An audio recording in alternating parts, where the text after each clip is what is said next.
Superliminal, as it's so happy to tell you, is entirely about perspective. Its mechanics play around with the malleable nature of perspective and how optical illusions and proper framing of a problem can set you up to completely overlook the obvious solution. Which, if you're savvy, you'll recognize that's exactly the basic description for a good puzzle. But you'll also realize that that's exactly the basic definition of a good joke, too. And Superliminal's humor is far more impressive than its puzzling chops. I'd like to talk to you about being special. So special, in fact, that we have no idea where you are. This game thrives on its ability to put you in a specific headspace right before it rips the rug out from under you with a hard left bit of humor.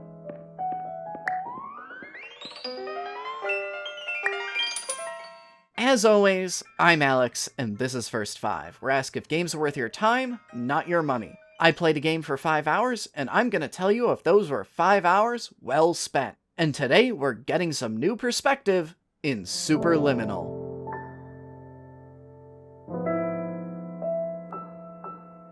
This game is drawing a lot of comparisons to Portal, and on the surface, I can see why. Terms of service accepted. Congratulations on falling asleep.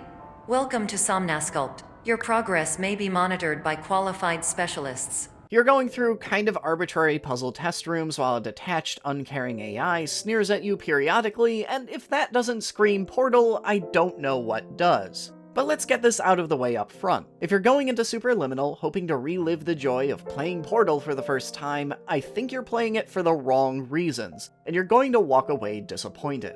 Both in tone and gameplay, Superliminal doesn't strike the same chords, and the game's AI not only can't live up to whatever rose-tinted remembrances you have of GLaDOS, it's also not even the main character that talks to you. That honor belongs to... Hello, my name is Dr. Glenn Pierce.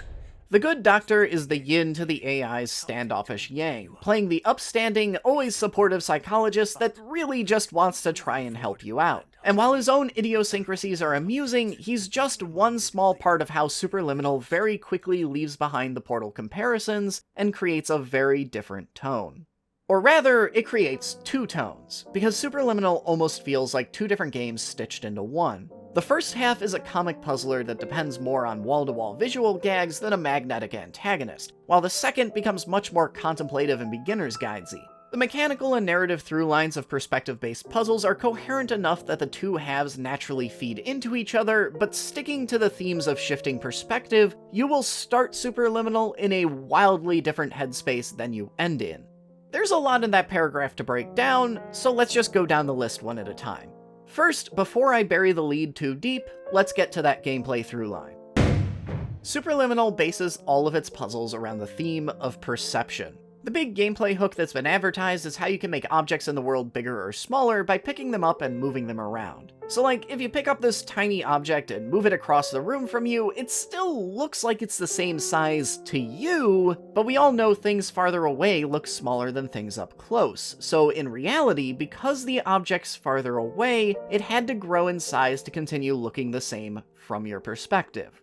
Look, I promise it makes a lot more sense the second you start actually playing with it, but basically the idea is to grow and shrink objects through this method in order to reach each room's exit. Sometimes you might make a tiny box bigger to give you a platform to reach a high-up door, and sometimes you do it to an entire house so that once you're inside, the exit is large enough for you to walk through. But that's just the starting point for Superliminal's puzzles, which are interested in playing with every single optical illusion possible. Sometimes that means lining objects up just right so that their disparate parts on different surfaces converge, and sometimes it means fake walls or floors that you suddenly fall through.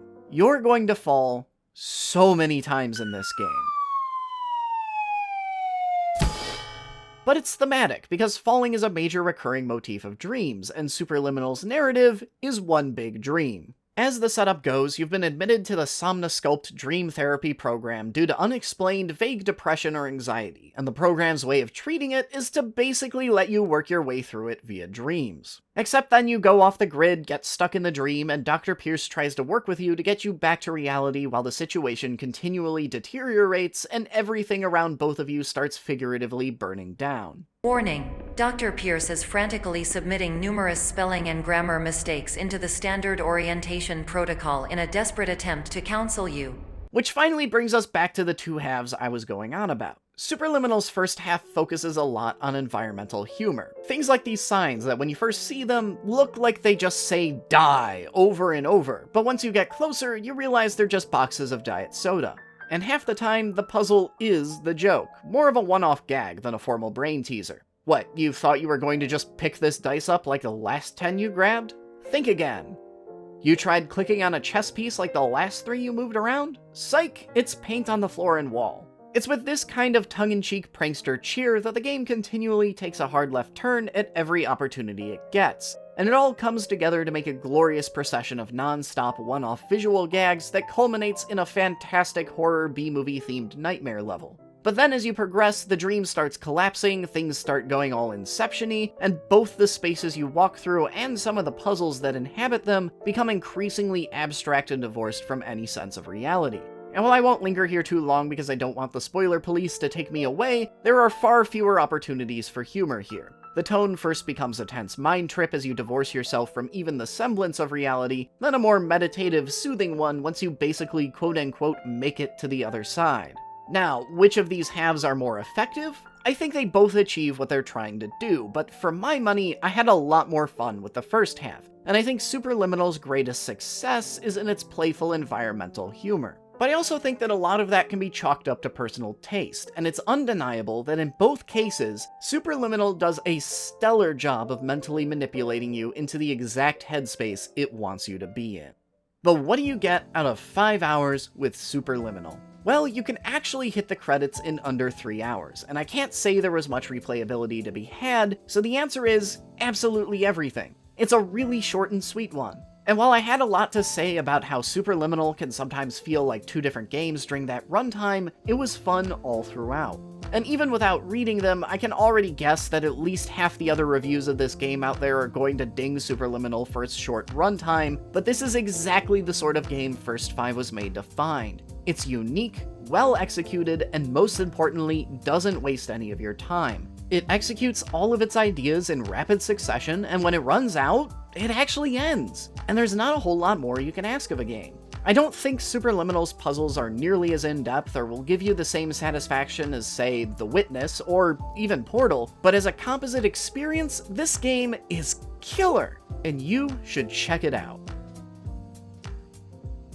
If that wasn't enough perspective warping for you, you should also check out my review of Etherborn. And for even more puzzling goodness, you could consider Ethereal. But I hope you enjoyed this First 5 review. If you did, maybe consider hitting that subscribe button. If you're looking for games that value your time and don't pad themselves, I'm your guy. Thanks for watching this far, and I'll see you all next week.